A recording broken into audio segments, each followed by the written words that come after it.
Olá, seja bem-vindo a mais uma meditação bíblica. A nossa meditação de hoje é cumprindo a promessa que a gente fez no vídeo anterior, de trazer aqui para vocês os 10 mandamentos no Novo Testamento.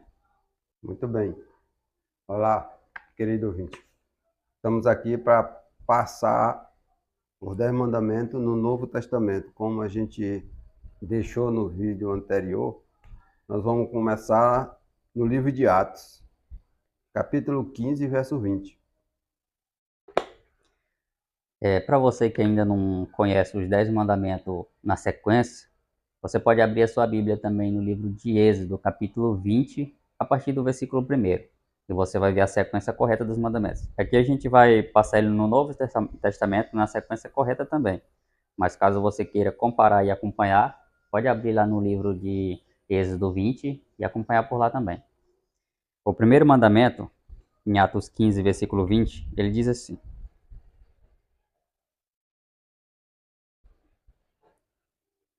Mas escreve-lhes que se abstenham das contaminações dos ídolos, bem como da imoralidade sexual, da carne de animais sufocados e de sangue.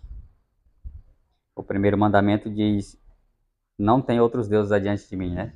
Mas esse aqui no Novo Testamento é para fazer a recaptura deles. Sim. Aqui está dizendo basicamente isso: não tenha ídolos. Não tenha ídolos, né? Ídolos é a mesma coisa Não de não tenha. terás outro Deus diante de mim. Quando você fala em ídolo, já é incluindo o primeiro mandamento.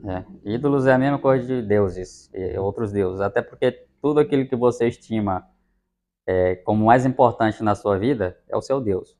Mesmo que o que você estime que o mais importante seja você mesmo, você está se colocando em primeiro lugar. Então esse daqui já faz referência ao primeiro mandamento de Êxodo 20. E o segundo mandamento está no Tessalonicenses 1 e verso 9. que diz assim: porque no que se refere a nós, as pessoas desses lugares falam sobre como foi a nossa chegada no meio de vocês e como, deixando os ídolos, vocês se converteram a Deus para servir o Deus vivo e verdadeiro. Você viu o segundo mandamento que fala não faça para ti imagens de esculturas? Esse aqui já se refere ao segundo mandamento, confirmando o segundo mandamento, Confirmando o segundo né? mandamento. Até porque se você tem os 10 mandamentos no Antigo Testamento e o Antigo Testamento não foi invalidado pelo Novo, você não precisa reescrever os 10 mandamentos na mesma sequência, da mesma forma no Novo. Só precisa fazer uma lembrança a eles. Da forma do Antigo Testamento. Esse aqui é da forma do Novo Testamento, só que é incluso o mesmo mandamento. É como se alguém lembrasse assim, né? Lembra do mandamento tal, falando de tal assim, da lei lá? Não precisa você reescrever de novo na mesma sequência, só lembrar deles, porque quando você vive numa cultura em que tem conhecimento de uma determinada lei, você não precisa sair com aquela lei ali com a plaquinha distribuindo para todo mundo, porque já está implantado na cultura, as pessoas já conhecem, só precisa lembrar. Vê o que fala no livro de Mateus, capítulo 5, e o verso 33 e 37. Agora nós vamos para o terceiro mandamento, onde Deus nos lembra para a gente não mencionar o nome dele sem o devido respeito que ele merece. Olha só, em Mateus 5, do 33 ao 37, vamos ver o que diz lá. Vocês também ouviram o que foi dito aos antigos: não façam juramento falso, mas cumpra rigorosamente para com o Senhor o que você jurou. Eu, porém, lhes digo: não jurem de modo nenhum, nem pelo céu, por ser o trono de Deus, nem pela terra, por ser estrado de seus pés, nem por Jerusalém, por ser cidade do grande rei. Não jure pela sua cabeça, porque você não pode fazer com que um só cabelo fique branco ou preto.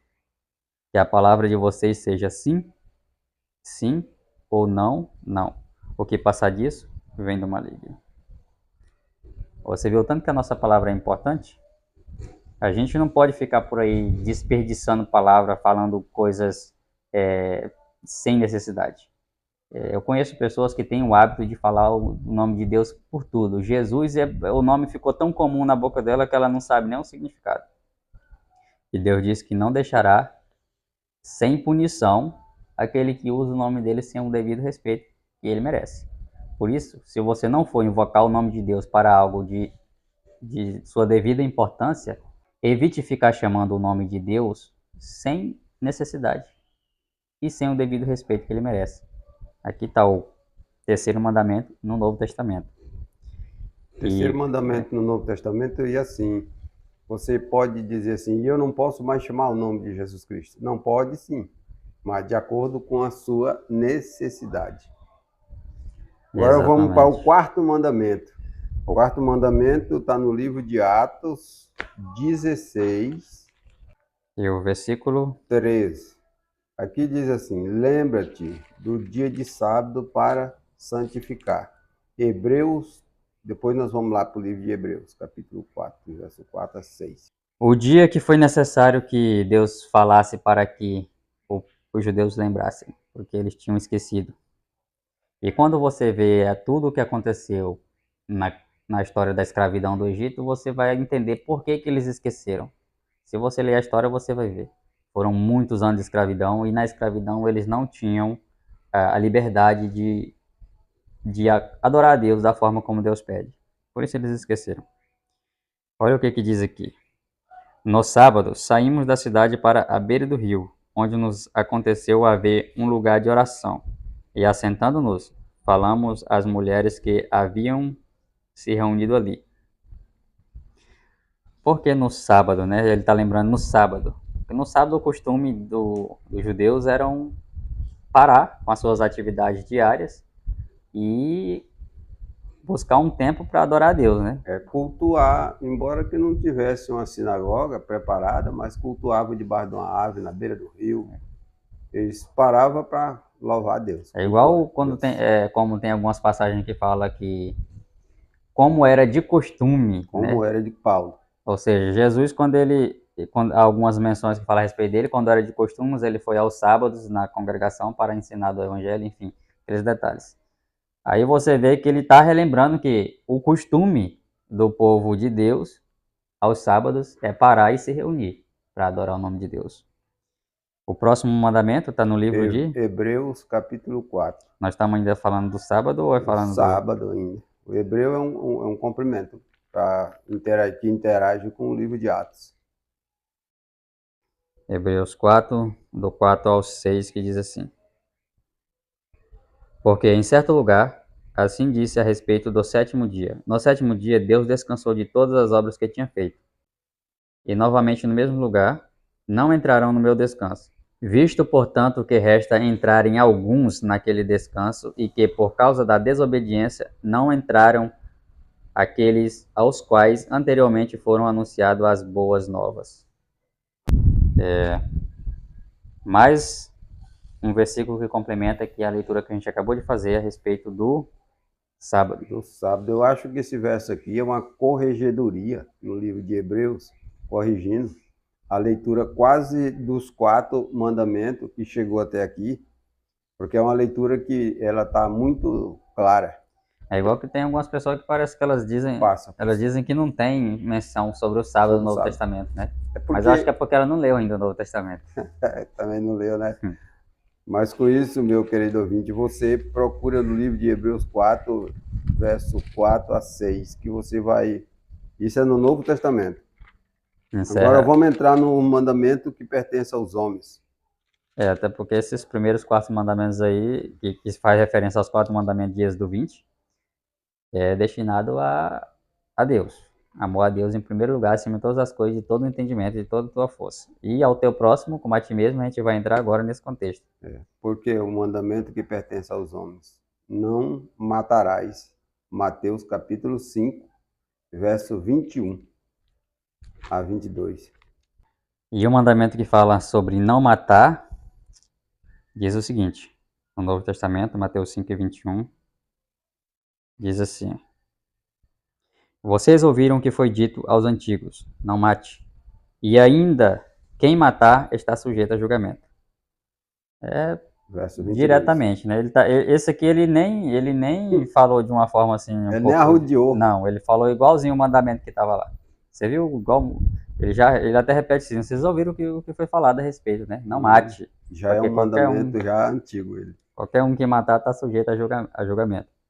Eu, porém, lhes digo que todo aquele que se irá contra o seu irmão estará sujeito a julgamento. E quem insultar o seu irmão está sujeito a julgamento do tribunal.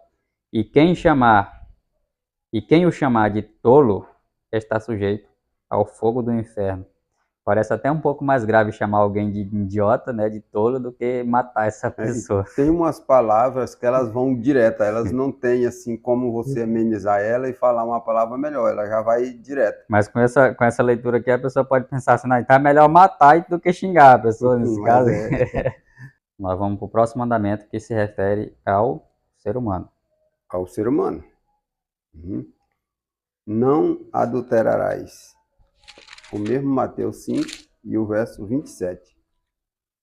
Em Mateus 5 e 27 diz assim: Vocês ouviram o que foi dito, não cometam adultério.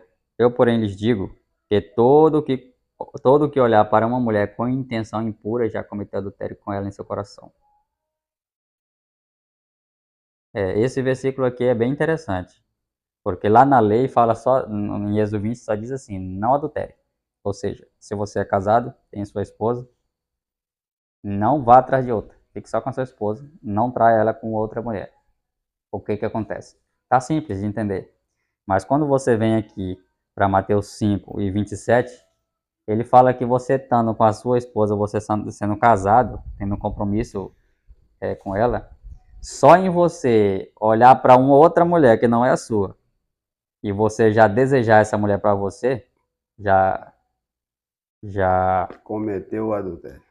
Já cometeu adultério. É aqui que fala dessa forma. O adultério, a gente sabe que todas as coisas da vida começam na mente. Primeiro começa com o pensamento. Esse pensamento é alimentado e ele se transforma em ações. É exatamente o que aqui está mencionando. Se você não quer adulterar, pare de alimentar o pensamento de adultério na sua mente, porque se continuar alimentando ele, uma hora ou outra ele vai se transformar em ação.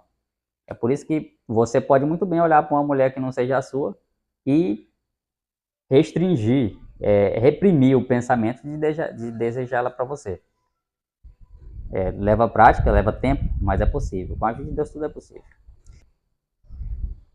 A gente acabou de pular um aqui, que para a gente continuar na sequência, tinha que ter colocado esse na sequência depois do que termina o mandamento que se refere ao sábado, já entra esse mandamento, que a gente vai mencionar agora, que a gente pulou. Mas você pode procurar no livro de Honra teu pai e tua mãe. Efésios capítulo 6, verso 1.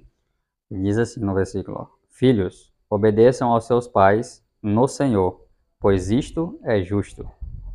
Honra o teu pai e a tua mãe, que é o primeiro mandamento com promessa, para que tudo corra bem com você e você tenha uma longa vida sobre a terra.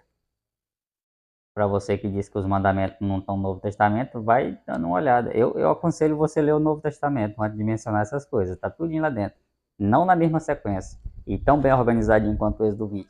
Mas eles são mencionados lá. Aliás, eles são lembrados lá. São lembrados, eles já são mencionados aí. E agora a gente vai voltar para a nossa sequência que a gente tinha pulado e a gente vai voltar lá para o próximo da nossa sequência. Romanos 13. Em Romanos 13 e versículo 9 se refere ao não furtarás. É um mandamento que diz para você não roubar as coisas dos outros. Olha só o que diz lá. 13 e versículo 9 fala assim: Pois este mandamento, não cometa adultério, não mate, não furte, não cobice, e qualquer outro mandamento que houver, todos se reúnem nesta palavra: ame o seu próximo como você ama a si mesmo. Interessante, né? Que você viu que ele mencionou o mandamento que a gente acabou de mencionar, que era não furte, e ainda fez a referência a outros mandamentos, e ainda confirmou o que a gente disse no começo. Isso se refere a amar o seu próximo, como a ti mesmo.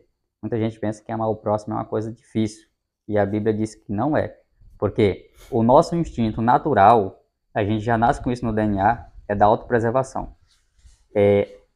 A vontade de proteger a nossa vida, de procurar um conforto físico ou mental, seja, a gente já nasce inclinado para isso, é natural do cérebro do ser humano.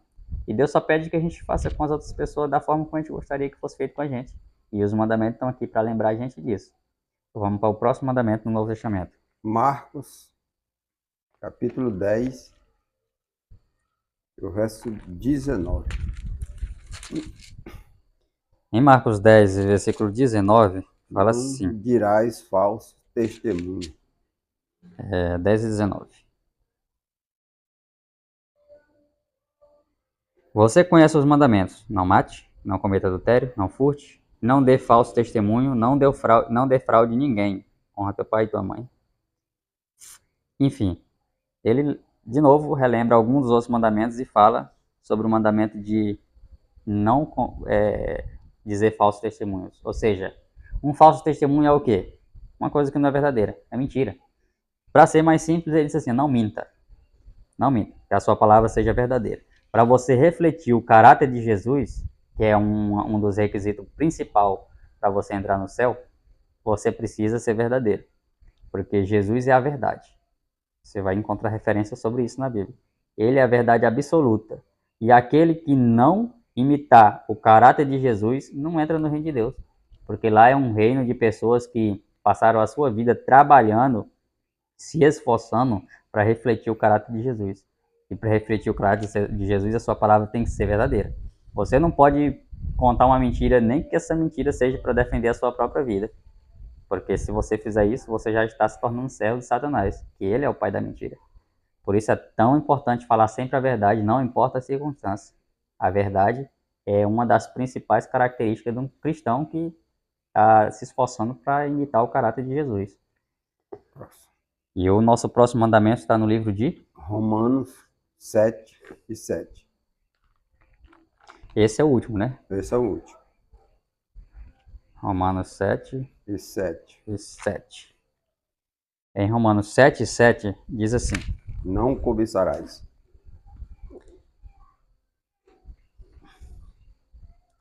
Que diremos então? Que a lei é pecado? De modo nenhum. Mas eu não teria conhecido o pecado a não ser por meio da lei. Porque eu não teria conhecido a cobiça se a lei não tivesse dito não cobice. Mas é claro, a gente vê, né, a leitura clara, né? Esse é um mandamento que ele parece de pequena importância, né? Se você for parar assim para observar, parece assim insignificante. Mas veja bem, se você não ficar de olho aberto, você acaba cobiçando as coisas que são dos outros. Mas veja bem, vamos separar o que é cobiça da presunção da cobiça. Primeira coisa, você vê algo que o seu próximo tem, o seu semelhante tem, seu amigo, seu vizinho, seja quem for, e você desejar isso para você, isso não é uma cobiça. A cobiça é você desejar tomar isso que é do seu vizinho, ou do seu amigo, ou do seu próximo. Isso é uma cobiça. Você quer adquirir aquilo para você a qualquer custo. Entendeu? Isso é errado. Porque você pode desejar uma coisa do seu próximo e trabalhar para comprar uma para você igual. Isso não é uma cobiça. Você gostou, você viu aquilo ali, você não conhecia, mas você conhece, e você vai lá e compra um igual porque você gostou. Agora, você desejar aquilo que é do seu próximo e o seu interesse é tomar isso para você, seja de que forma for, causando prejuízo para o seu próximo, isso é cobiça. E caso você não se arrependa disso, você está fora do reino de Deus. Você viu que os mandamentos são todos lembrados no Novo Testamento? Quando alguém fala que os 10 mandamentos são coisa do Antigo Testamento, que deve ser, isso aí se cumpriu em Jesus, a lei já não tem mais nenhum tipo de relevância porque ficou obsoleta, aí você pode ver que no Novo Testamento, no Evangelho de Jesus, para refletir o caráter de Jesus, você precisa ter a lei moral de Deus, os 10 mandamentos, como norma de caráter, e como aí estilo de ele vida. só enxergou a cobiça porque a lei mostrou para ele. Só.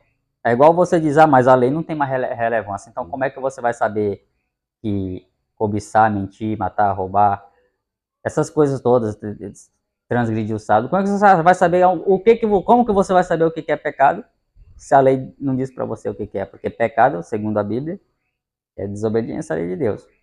Você não vai saber aonde você desobedeceu a Deus se não tem uma coisa que diz, não tem. Então tudo é permitido, está tudo liberado. Não existe pecado. Sem lei não tem pecado. Você já viu um reinado sem lei? Um rei, um governo que não tenha leis. Tá tudo liberado lá. Não existe isso nem no nosso mundo natural. Agora você imagina no mundo perfeito do Criador, sem lei, onde não existe nenhuma regra, não existe nada, nenhuma norma de estilo de vida, de uma regra de caráter, não existe nada.